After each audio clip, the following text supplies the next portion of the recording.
डोकेदुखीचा त्रास असतो बघा, बऱ्याच लोकांना सायन्याचा त्रास असतो.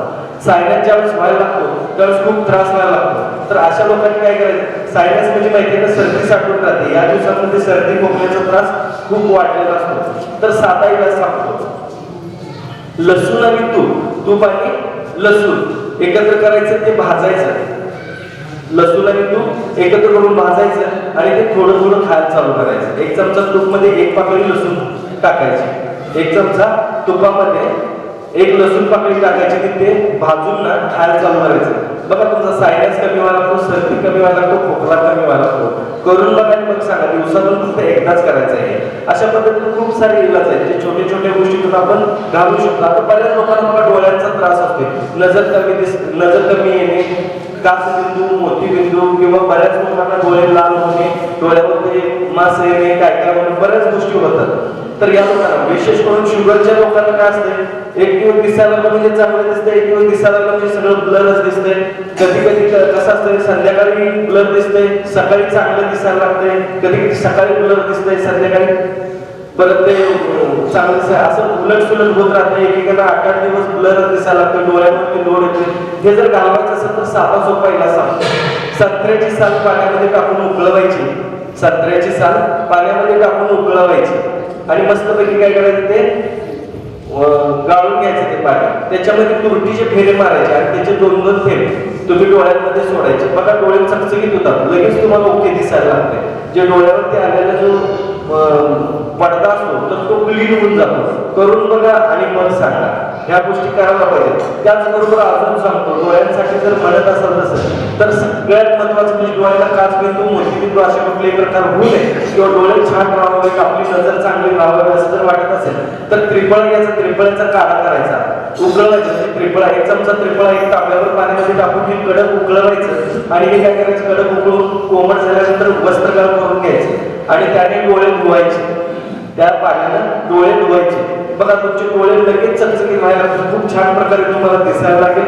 डोळ्यांच्या सगळ्या तक्रारी, सगळे विकार, सगळे आजार तुमचे कमी होऊन जातील. करून बघा आणि मग सांगा.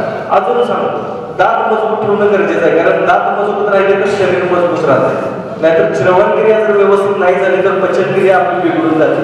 पचनक्रिया नाही व्यवस्थित झाली तर पूर्ण शरीराचा समतोल जो आहे तो बिघडून जातो. म्हणून सगळ्यात महत्वाचं सांगतो, पचनक्रिया जर व्यवस्थित पाहिजे असेल तर सगळ्यात महत्वाचं म्हणजे जेवणामध्ये कांदा आणि लिंबू पाहिजे.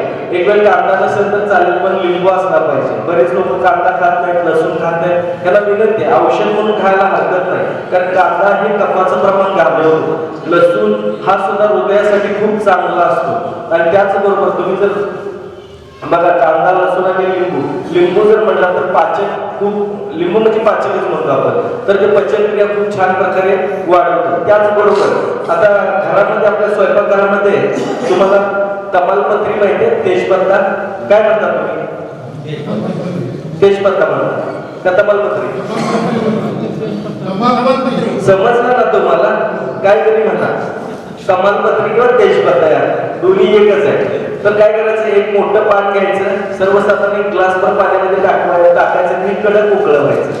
हे पान नंतर काढायचं, टाकून द्यायचं आणि हे पाणी प्यायचं. एक तर सकाळी रिकाम्या पोटी प्यायचं किंवा रात्री जेवण झाल्यानंतर प्यायचं.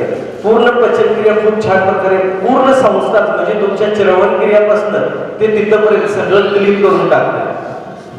हा, पोटात साफ व्हायला लागतो. हे तमालपत्री, तेजपत्ता स्वयंपाकात का घालतात?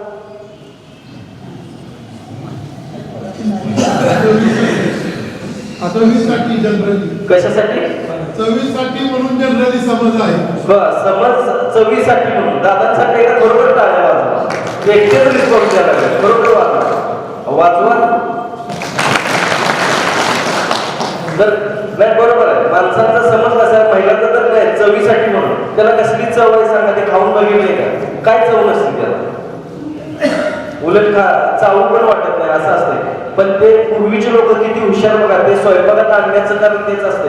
कारण मसाले पदार्थ आपण घालतो का, जेव्हा मसाले भात करतो, मसाले पदार्थ घालतो त्याच्यात बाकीचे, मग ते एवढं हेवी मसाला पचण्यासाठी म्हणून ते तमालपत्रीचा किंवा तेजपत्त्याचा उपयोग. तेज म्हणजे काम तेज आहे त्याचं, लक्षात घ्या. तर यासाठी तेजपत्ता वापरतात. तर पचनक्रिया पूर्ण चांगली राखायची असेल तर तेजपत्ता म्हणजे तमालपत्रीचा काढा करून प्यायचा.